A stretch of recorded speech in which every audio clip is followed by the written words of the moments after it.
All right, so I wanted to make a video just showing the final product of my bow building adventure.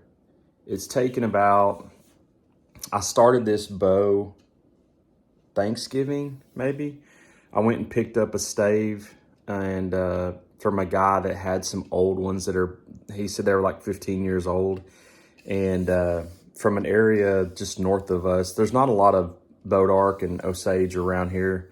So I drove up toward Oklahoma, about 2.5 hours north of here, and got one from a guy who used to build bows a long time ago. He said these staves were seasoned, 10, 15 years old. So it was, plenty dried out and all that stuff. And he had them kept properly and everything. And he actually gave me some tips when I was there. I could tell the guy just built a million bows. But I'll turn the camera around and just show more of the bow. I've been trying to post some shorts up. If you go and look at the short videos I've posted, it's kind of a abbreviated journey. I didn't get all of the just nitty gritty of me out there, with a rasp and a file and all that stuff, because it was just boring. And it was there's a bunch of videos on YouTube. You can just watch a guy with a draw knife just hacking away, whittling wood away. But I'll show you the bow and explain how I made the string and stuff. So this is the handle, and I'll show you, it's cut in pretty bad, and I'll talk about that. So when I was getting ready to build this bow, I had it, and I had the shelf supposed to be on this side right here. Or actually it was like on this side right here. Yeah, it was right there. So for whatever reason, I just held it out in my hand, got a real comfortable grip on it, and marked it above the center line and cut a shelf in there. And even though I've taken my time and been really careful with this bow throughout the building process and everything, and chasing rings and all that stuff, it didn't occur to me. I just started cutting away, and it was on the wrong damn side, because this is the side it should have been on. And when I was holding it, it was like on the opposite side. So it worked out though, because it puts my hand where I'm shooting the arrow more off of the middle of my hand, which makes the arrow go a little bit where you're looking better. And I put a thumb thing, it's a little bit lower because of the way I hold the bow and shoot it. So I got kind of a locator grip on it. I thought about just making a broomstick grip, but after I messed the shelf up so bad. But I radiused it, I cut it in just a little bit. All it is enough to hold an arrow where an arrow is not gonna fall off of there. But I'm gonna put some tung oil on it. Those are horn from a ram, some sort of a ram that my buddy had at his farm. Those are what I made the tips out of. So it's on there with Titebond 3, and then I use a chainsaw file just to cut the nocks in. But yeah, that's it. 64 inches. It's 41 pounds at 28-inch draw. And Osage. There's some burn marks where I had to heat it up a little bit. My best friend passed away about 30 days ago in December. So it was at the beginning of making this bow. I burnt that with a screwdriver, but I'm gonna put some more stuff on there, and just like, I ordered a burner off of Amazon. I was gonna mess it up doing it with a screwdriver and a torch. So I actually got a real wood burner to do it correctly. But I ran 80, and then I ran 120, and then I ran 220 And then I ran steel wool over it to get it down to, I mean, this thing is like glass. And then I'm just finishing it with tung oil. I'm gonna keep putting tung oil on it. There's cracks in it, but it hasn't affected it. It's not in a working part of the bow. See if you can focus on that. Well, I don't know if it's gonna focus on it or not. Anyways, it's not in a working part of the bow.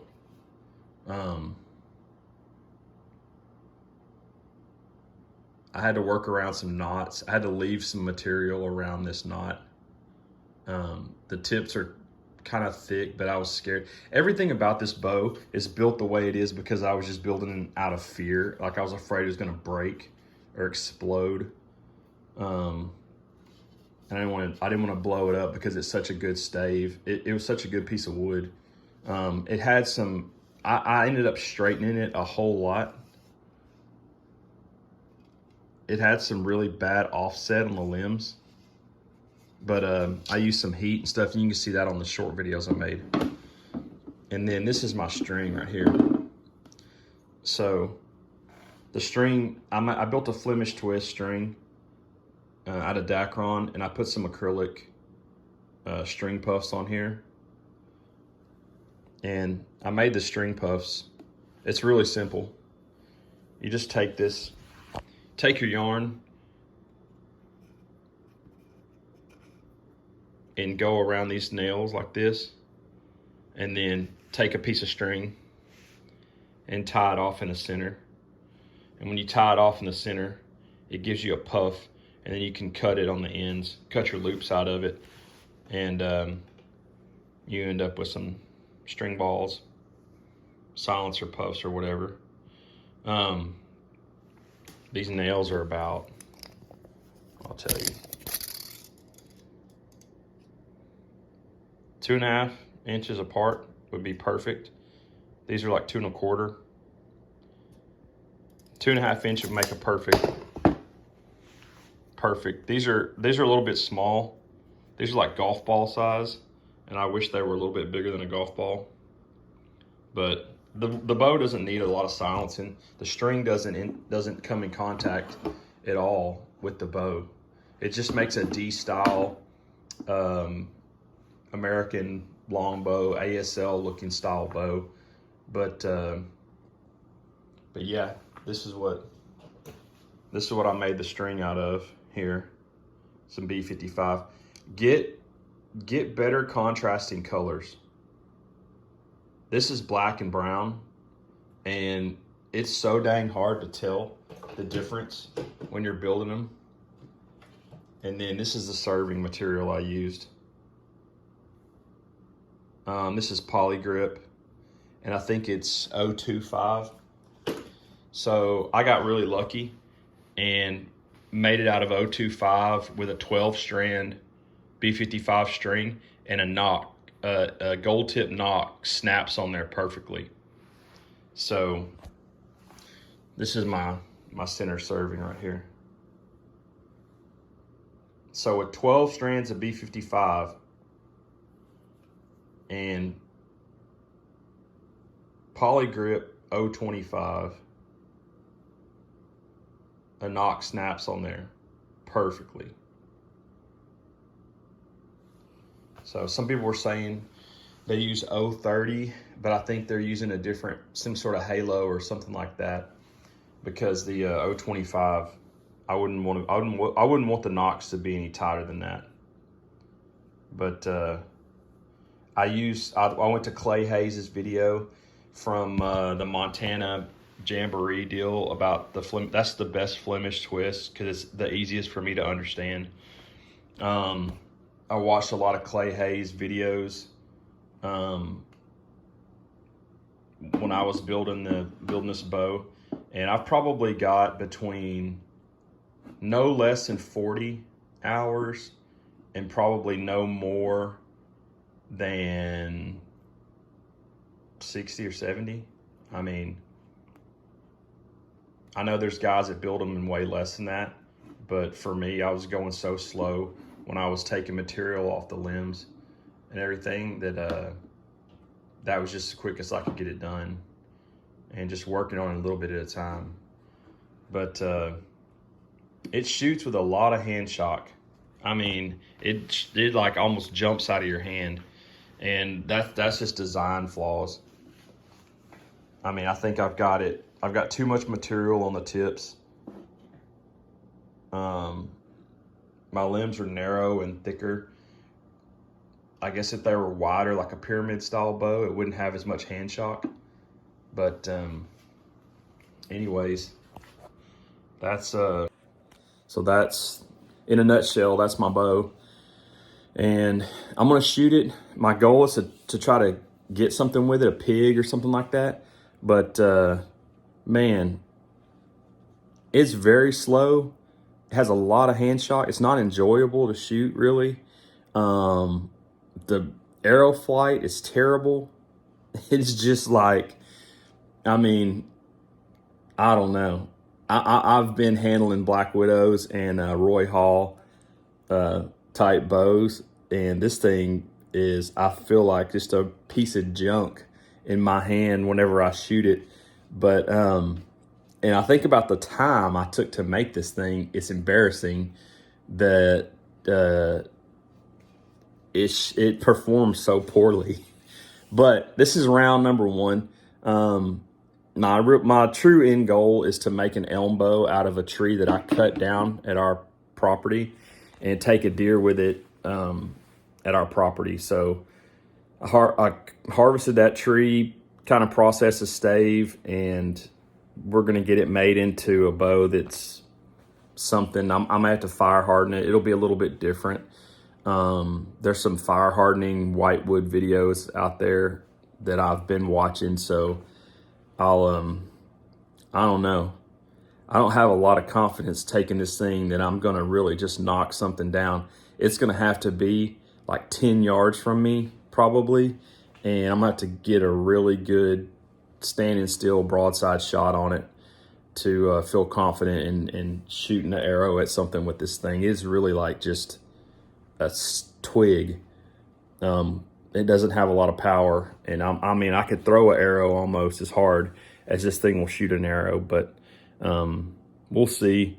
It was fun making it. Making it was really therapeutic for me, and maybe that's more what it's about than taking a game animal with it. Maybe, just building them is very relaxing and gives you something to work on. The first part of it is like a physical workout because you're just removing so much wood and everything. And the second part of it, the tillering, is a mental workout because every time you mess with it, you feel like you're screwing it up, making mental mistakes. And I didn't have a Bowyer's Bible or any literature. I should have. I was given that advice to do that and buy one of those books, but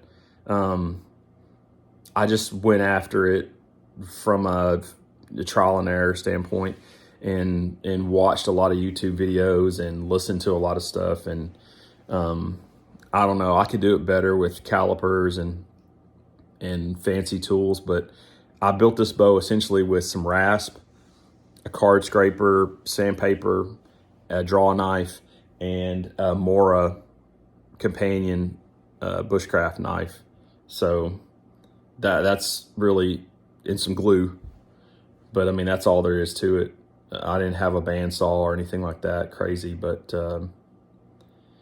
no, it was a lot of fun, and I'm looking forward to getting this elm. I've had an elm stave drying for 3 years, curing. During COVID, I cut it down, or 2 years, I guess, 2.5.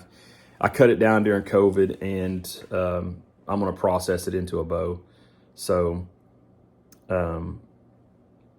like I said, I'm looking forward to that. This was kind of, I hate to be learning on such an expensive piece of wood, because this stave was, I think I paid $125 for this stave. And that's not expensive in the world of custom bows, but in the world of firewood, I mean, I bought a 72-inch piece of firewood for $100. And yeah, it was nerve-wracking thinking I was going to blow it up and tear it up, a $100 bill, you know. The elm wood was free. It cost me a little bit of chainsaw, you know, mixed fuel and a little bit of sweat equity. But the elm wood, I'll be able to get probably 4 or 5 bows out of that log. And I can mess some of them up. And I can't get any more of it out of that particular tree. But we've got a bunch of hickory and elm out there. So I've got a never-ending supply of white wood, you know, less desirable wood to make bows out of from there.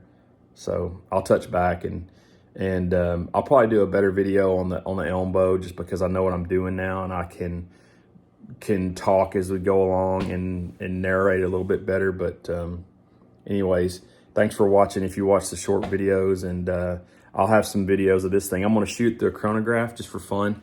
I'll shoot a Black Widow, a 46-pound Black Widow, and I'll shoot a 47, 48-pound, whatever my Roy Hall. I'll shoot some real bows through a chronograph, and then I'll shoot a Philip Corley homemade special through there, so you can just see how bad this thing is. But yeah, design would yield better performance out of it. I've got to work on the design of my limbs or something like that. I don't know. More research, more studying. I'll figure it out. And maybe by the time I made 10 of these things, I'll have one that's I can really feel confident shooting at an animal with. But until then, they're probably just going to be targets in the backyard. It's not really, I wouldn't feel like it was honorable to shoot this thing at an animal. The arrow might just stick in it a little ways and then give it like a flesh wound or something.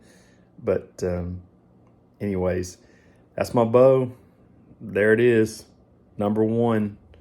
I might put that on there, 001 of, you know, however many this is going to turn out to be. But it was fun, and I'm glad that it hasn't blown up yet, and it's been shooting. I felt like shooting it with safety glasses on yesterday whenever I just pulled it back, and I wasn't pulling to full draw, but I shot a dozen arrows after that, full draw everything. It's not going to break, I don't think. So knock on wood.